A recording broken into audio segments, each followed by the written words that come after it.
Hey guys, it's Katie at scrappinkaty.ctmh.com, and I have a couple of cards to share with you using a new special from Close to My Heart called Stay at Home, and I'll link that down below.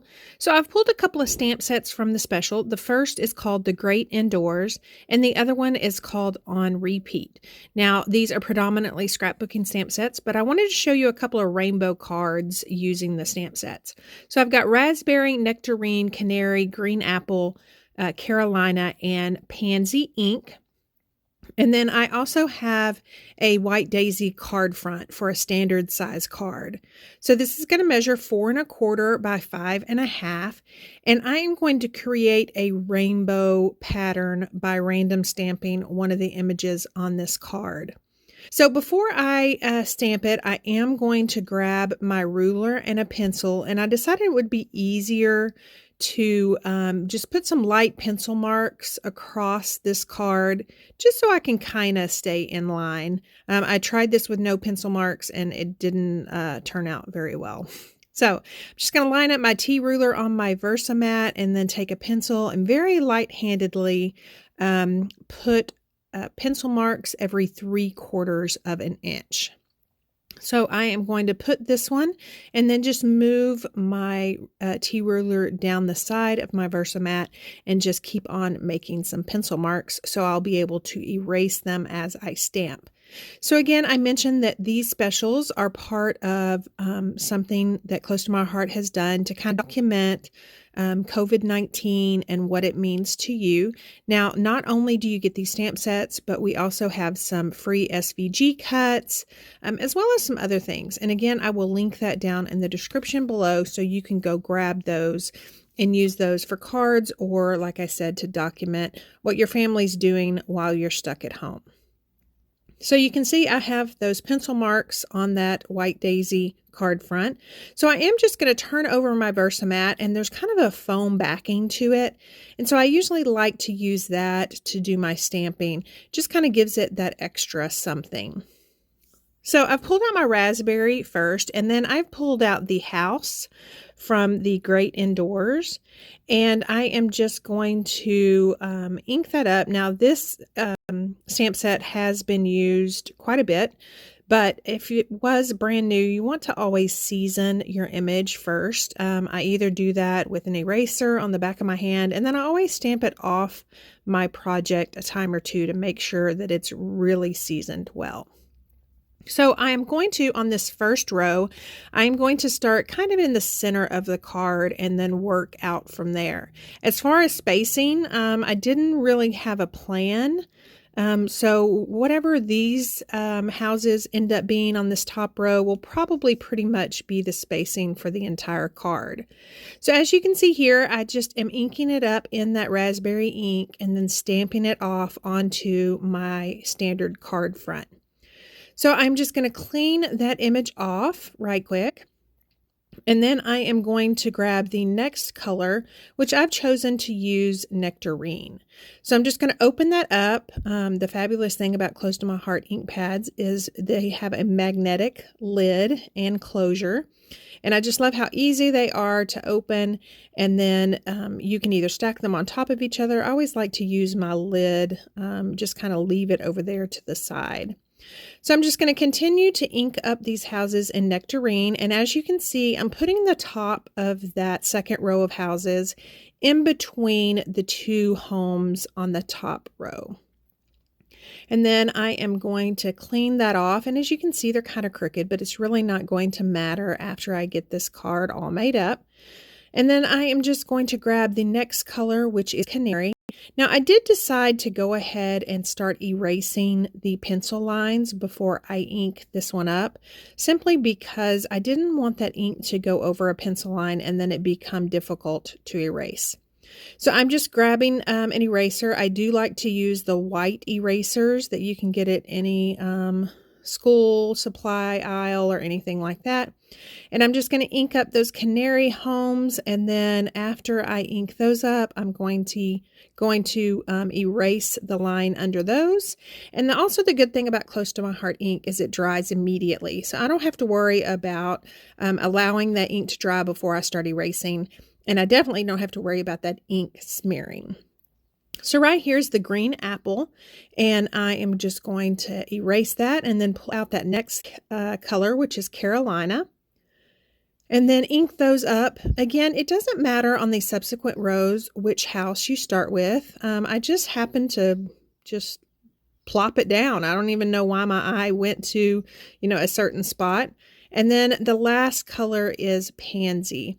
And I really love this purple. And the colors kind of just came just from looking at my ink pads. And then that Pansy, if I had to go back to the raspberry, that was a nice segue to that next color.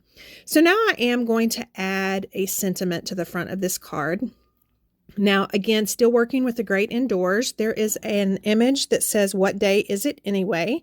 And I have pulled out a piece of white daisy cardstock that was cut with the new tags, thin cut. It's called Tags and Tabs. And I usually like to just go ahead and cut a bunch of tags and I can use.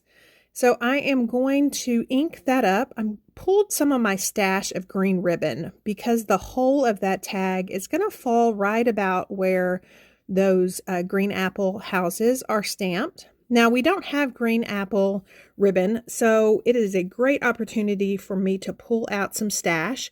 And this is a long time ago when Close to My Heart had ribbon rounds. So I've pulled that out. Now that I have an idea which ribbon I'm going to use, I'm just going to use my black ink pad and then go ahead and ink that sentiment onto this pre-cut tag. So instead of turning over my Versamat again, each stamp set from Close to My Heart comes with this little foam sheet, and that is what really it is intended to do, is to put your project on top of it, and then when you stamp, it just kind of gives you that little bit of give, so some of those stamp sets can kind of fall natural into those little ebbs of that carrier sheet, and then they ink off very nicely. So you can see here I stamped it to the left, closer to the hole, and the reason I did that is because I am going to trim this tag down, and that way more of my houses can show. So you can see here, I'm just kind of lining it up to see how much I want to trim off. And then I am going to edge distress or ink distress those the edge of those tags according to the color that is next to the tag, if that makes sense. So the top of that tag is in the Canary House row. So I've inked that up and I'm just using sponge daubers. And then the bottom of the tag is where the Carolina houses are stamped. And then I'm going to go ahead and grab that green apple and I'm going to sponge on the top of the tag. And I just like that it's just not plain white. I like just kind of that added color and again playing with the rainbow scheme. So I'm going to trim off this tag. Now at first I just try to line it up, turn it over and trim it off with my micro tip scissors. And I do not do a good job of that. I often joke that, yes, I scrapbook, but if you want me to cut a straight line without my paper cutter, it's just not happening. I just can't do it. So I've just added a little bit of tape adhesive on the back of that to tack it down, and then I've trimmed it off, and that is much better. So I'm just going to add some 3D foam squares, and I'm just using my micro tip scissors, the non-stick ones, to add some of those foam squares to that tag. And then I'm going to pull out my card base. Before I apply or adhere my card front to my card base, I do want to go ahead and get that ribbon in place. And I'm just going to use tape adhesive. I've also been known if it was bulky ribbon, you definitely probably want to use glue dots or something like that around where that ribbon is. But this is a really thin gingham ribbon, and so I really don't think it needs the glue dots. So I'm going to adhere that down to the card front. And then I want the ribbon to kind of go to the left. So I've glued that down across that row of candy apple or green apple homes.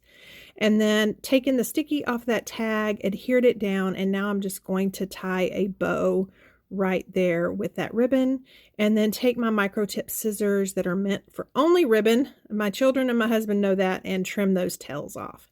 So for the inside of the card, I am going to use a sentiment again from The Great Indoors, and it says, trying not to go too crazy.